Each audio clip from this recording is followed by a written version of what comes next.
ಶ್ರೀಕಾಕುಲ Sherlock homes. ಇದರಲ್ಲಿ ಅನನ್ಯ ನಗಲ್ಲ, ವೆನ್ನಲ್ಲ ಕಿಶೋರ್, ಸ್ನೇಹಾ ಗುಪ್ತಾ, ರವಿತೇಜ ಮಹಾದಸ್ಯನ್ ಇವರೆಲ್ಲ ಮುಖ್ಯ ಪಾತ್ರಗಳಲ್ಲಿ ಕಾಣಿಸ್ಕೊಂಡಿದ್ದಾರೆ. ಇದೊಂದು ಕ್ರೈಮ್ ಇನ್ವೆಸ್ಟಿಗೇಷನ್ ಜಾನರ್. ಸೊ ಈ ಸಿನಿಮಾ ಹೇಗಿದೆ, ಇದರಲ್ಲಿ ಏನ್ ಚೆನ್ನಾಗಿದೆ ಏನ್ ಚೆನ್ನಾಗಿಲ್ಲ ಅಂತ ಇನ್ಡೆಪ್ತ್ ರಿವ್ಯೂನಲ್ಲಿ ಹೇಳ್ತೀನಿ. ಅದಕ್ಕೂ ಮುಂಚೆ ಚಾನಲ್ಗೆ ಹೊಸಬ್ರಾಗಿದ್ರೆ ಸಬ್ಸ್ಕ್ರೈಬ್ ಮಾಡ್ಕೊಂಡು ಸಪೋರ್ಟ್ ಮಾಡಿ. ಈ ಸಿನಿಮಾದ ಪ್ಲಾಟ್ ಏನಂದ್ರೆ, ಬೀಚ್ ಹತ್ರ ಒಂದು ಮರ್ಡರ್ ಆಗುತ್ತೆ. ಅದನ್ನ CI ಭಾಸ್ಕರ್ 7 ಡೇಸ್ ಅಲ್ಲಿ ಆ ಕಿಲ್ಲರ್ನ ಹುಡುಕ್ತೀನಿ ಅಂತ ಒಬ್ಬ ಪ್ರೆಸ್ ರಿಪೋರ್ಟರ್ಗೆ ಚಾಲೆಂಜ್ ಮಾಡ್ತಾನೆ. Next Srikakulam Sherlock Holmes. ಇವನೊಬ್ಬ private detective agent. So CI Bhaskar ಹತ್ರ ಇರೋ ಆ ಮರ್ಡರ್ ಕೇಸ್ ಇವನ್ ಕೈಗೆ ಹೇಗೆ ಹೋಗುತ್ತೆ, ಆ ಕೇಸ್ನ ಹೇಗೆ ಇನ್ವೆಸ್ಟಿಗೇಷನ್ ಮಾಡಿ ಸಾಲ್ವ್ ಮಾಡ್ತಾನೆ ಅನ್ನೋದೇ ಈ ಸಿನಿಮಾದ ಒಂದನೇ ಸ್ಟೋರಿ. ಇನ್ನು ಮೂವಿ ಹೇಗಿದೆ ಅಂದ್ರೆ, screen play with story narration, pre climax to climax portion decent ಆಗಿ ಚೆನ್ನಾಗಿದೆ.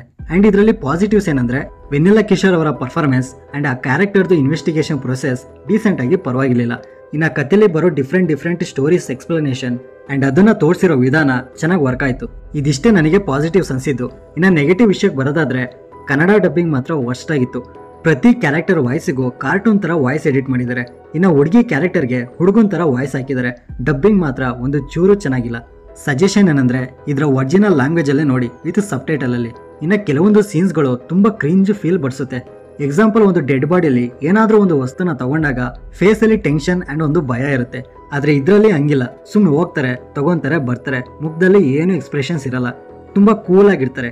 ಇದ್ರ ಜೊತೆಗೆ ನಗುನೇ ಬರ್ದೇ ಇರೋ ಕಾಮಿಡಿ ಮಾಡ್ತಾರೆ. ಸೊ ಫನ್ ಕೂಡ ವರ್ಕ್ ಆಗ್ಲಿಲ್ಲ. ಅಂಡ್ ಮೇನ್ ಆಗಿ ಡಿಟೆಕ್ಟಿವ್ಗೆ ಇರೋ ಎಲಿಮೆಂಟ್ಸ್ ಯಾವುದೂ ಇಲ್ಲಿ ಕಾಣಿಸ್ಲಿಲ್ಲ. ಸುಮ್ಮನೆ ಯಾರೋ ಒಬ್ಬ ಸಿಂಪಲ್ ಕಾಮನ್ ಮ್ಯಾನ್ಗೆ ಒಂದು ಡಿಟೆಕ್ಟಿವ್ ವೇಷನ ಆಗ್ತಂಗಿತ್ತು. ಬಟ್ ಕೊಟ್ಟಿರೋ ಪಾತ್ರನ ವೆನಿಲಾ ಕಿಶೋರ್ ಅವರು ಚೆನ್ನಾಗಿ ಮಾಡಿದ್ದಾರೆ. ಬಟ್ ಫ್ಲಾಸ್ ಅಂದ್ರೆ, ಆ ಕ್ಯಾರೆಕ್ಟರ್ನ ಸರಿಯಾಗಿ ಬಿಲ್ಡ್ ಮಾಡ್ಕೊಂಡಿಲ್ಲ. ಇಷ್ಟು ಪರ್ಫಾರ್ಮೆನ್ಸಸ್ ವೈಸ್ ಎಲ್ಲರೂ ಡೀಸೆಂಟ್ ಆಗಿ ಮಾಡಿದ್ದಾರೆ. ಯಾರ್ದು ಇಂಪ್ರೆಸಿವ್ ಆಗಿ ಏನೂ ಇರಲಿಲ್ಲ. ಟೆಕ್ನಿಕಲಿ ಚೆನ್ನಾಗಿದೆ, BGM ಓಕೆ, ಸಾಂಗ್ಸ್ ಬೇಕಾಗಿರಲಿಲ್ಲ, ಸುಮ್ಮನೆ ಸ್ಕಿಪ್ ಮಾಡೋದು ಒಳ್ಳೆಯದು. So over all cinema decent ಆಗಿದೆ, ಒನ್ ಟೈಮ್ ವಾಚ್ ಅಷ್ಟೇ.